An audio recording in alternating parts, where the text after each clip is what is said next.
எல்லாருக்கும் வணக்கம். This is Mathi. Welcome back to our channel. இன்னைக்கு 4 வகையான சம்மர் ரெஃப்ரெஷிங் ட்ரிங்க்ஸ் தான் என்னென்னு பார்க்கலாமா? First drink sapota milk shake. இந்த சப்போட்டா மில்க் ஷேக் பண்ணுறதுக்கு நான் ஒரு 3 மீடியம் சைஸ் சப்போட்டா எடுத்திருக்கேன். இதை ஒரு டைம் வாஷ் பண்ணிவிட்டு மேலே இருக்க ஸ்கின்னை ரிமூவ் பண்ணிடலாம். இதை பீசஸாக கட் பண்ணிவிட்டு உள்ளே இருக்க சீட்ஸ் கூட ரிமூவ் பண்ணி எடுத்துக்கலாம்.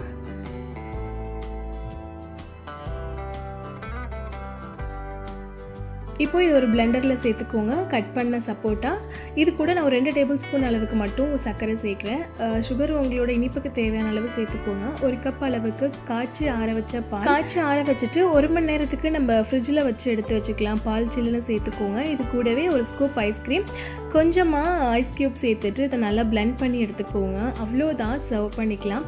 மேலே டாப்பிங்ஸ்க்காக கொஞ்சமாக நான் நட்ஸ் சேர்த்துருக்கேன். ஆப்ஷனல் தான், அது வேண்டாம்னா ஸ்கிப் பண்ணிக்கோங்க. இது கூட நம்ம வாழைப்பழம் கூட சேர்த்து பிளெண்ட் பண்ணிக்கலாம். ரொம்பவே நல்லாயிருக்கும். ட்ரை பண்ணி பாருங்கள்.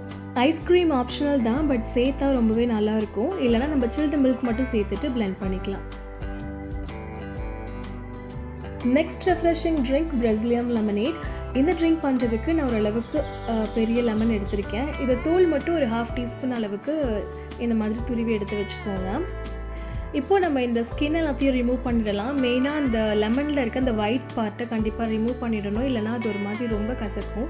ஸோ ரிமூவ் பண்ணிவிட்டு இந்த மாதிரி ஃப்ளஷ் மட்டும் எடுத்து தனியாக வச்சுக்கோங்க. இப்போ இதை கட் பண்ணிவிட்டு உள்ளே இருக்க சீட்ஸ் எல்லாத்தையுமே ரிமூவ் பண்ணிடலாம்.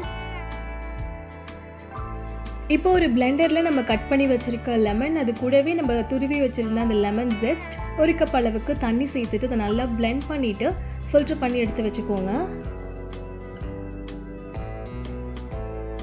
இப்போ இதை மறுபடியும் நம்ம பிளெண்டருக்கு ட்ரான்ஸ்ஃபர் பண்ணிடலாம். நம்ம ஸ்வீட்னஸ்க்கு தேவையான அளவு மில்க் மேட் சேர்த்துக்கலாம். நான் ஒரு 4 டேபிள் ஸ்பூன் சேர்த்துருக்கேன். இதை நல்லா பிளெண்ட் பண்ணிவிட்டு சர்வ் பண்ணிக்க வேண்டியதான். கொஞ்சமாக ஐஸ் க்யூப் சேர்த்துட்டு சில்லுன்னு சர்வ் பண்ணிக்கோங்க. அவ்வளோதான், பிரசிலியன் லெமனேட் ரெடி. பட் எனக்கு இந்த டேஸ்ட் அவ்வளோவா பிடிக்கல. நீங்கள் ட்ரை பண்ணிங்கன்னா எப்படி இருந்ததுன்னு மறக்காமல் கமெண்ட் பண்ணுங்கள். நெக்ஸ்ட்டு ட்ரிங்க் மின்ட் லெமனேட், என்னோட மோஸ்ட் ஃபேவரட் ட்ரிங்க். இது ரொம்ப சிம்பிள். எப்படி செய்யுதுன்னு பார்க்கலாமா? ஒரு பிளெண்டரில் கொஞ்சமாக புதினா, ஒரு டேபிள் ஸ்பூன் அளவுக்கு சர்க்கரை, அது கூட ஒரு ஃபுல் லெமன் ஜூஸ் சேர்த்துக்கோங்க. இது கூடவே கொஞ்சமாக தண்ணி சேர்த்துட்டு இதை நல்லா பிளெண்ட் பண்ணிவிட்டு இதை ஃபில்டர் பண்ணி எடுத்து வச்சுக்கோங்க. சுகர் உங்களோட ஸ்வீட்னஸ்க்கு தேவையான அளவு சேர்த்துட்டு பிளெண்ட் பண்ணிக்கோங்க. இப்போ நான் சர்வ் பண்ணுறதுக்காக இந்த கிளாஸ் மட்டும் ரெடி பண்ணி எடுத்து வச்சுக்கிறேன்.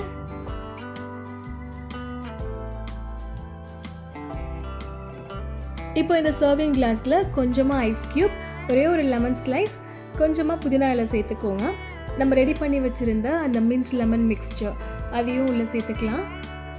இது கூட சோடா சேர்த்துட்டு மிக்ஸ் பண்ணிவிட்டு சர்வ் பண்ணிக்கோங்க. அவ்வளோதான், ரொம்ப ரெஃப்ரெஷிங்கான ஒரு மின்ட் லெமனேட் ரெடி. ட்ரை பண்ணி பாருங்கள்.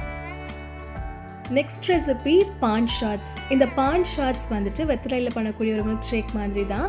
இதை நம்ம ரெஃப்ரெஷிங் ட்ரிங்காகவும் எடுத்துக்கலாம், இல்லை ஒரு ஹெவி மீல் சாப்பிட்டதுக்கப்புறமா டைஜஷனுக்காக கூட எடுத்துக்கலாம். ரொம்பவே நல்லாயிருக்கும்.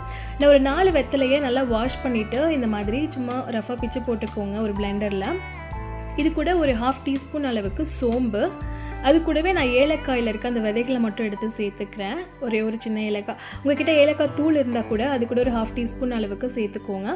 இது கூடவே நான் ஒரு 2 டீஸ்பூன் அளவுக்கு குல்கந்து சேர்த்துக்கிறேன். குல்கந்து கண்டிப்பாக சேர்க்கணும், அப்போ தான் இது டேஸ்ட் ரொம்பவே நல்லாயிருக்கும். இப்போ இது எல்லாத்தையும் பிளெண்ட் பண்ணி எடுத்து வந்துடலாம். பிளெண்ட் பண்ணதுக்கப்புறமா இதில் ஒரு ஸ்கூப் அளவுக்கு நான் ஐஸ்கிரீம் சேர்க்குறேன். இது கூட ஒரு 2 டீஸ்பூன் அளவுக்கு வெள்ளை சர்க்கரை, காய்ச்சி ஆற வச்ச பால் 1 மணி நேரம் ஃப்ரிட்ஜில் வச்சுட்டு சில்லுன்னு சேர்த்துக்கோங்க. இப்போ இது எல்லாத்தையும் நல்லா பிளெண்ட் பண்ணிவிட்டு சர்வ் பண்ணிக்கலாம். அவ்வளோதான், ரொம்ப டேஸ்டியான ஒரு பான் ஷாட் ரெடி. ட்ரை பண்ணி பாருங்கள். இந்த 4 ரெசிபியுமே ரொம்ப சிம்பிள் அண்ட் டெலிஷியஸ். ட்ரை பண்ணிங்கன்னா எப்படி இருந்ததுன்னு சொல்லுங்கள். தேங்க்யூ ஃபார் வாட்சிங். வேறு ஒரு வீடியோவில் சந்திக்கலாம். Until then, stay safe, stay connected. Bye-bye.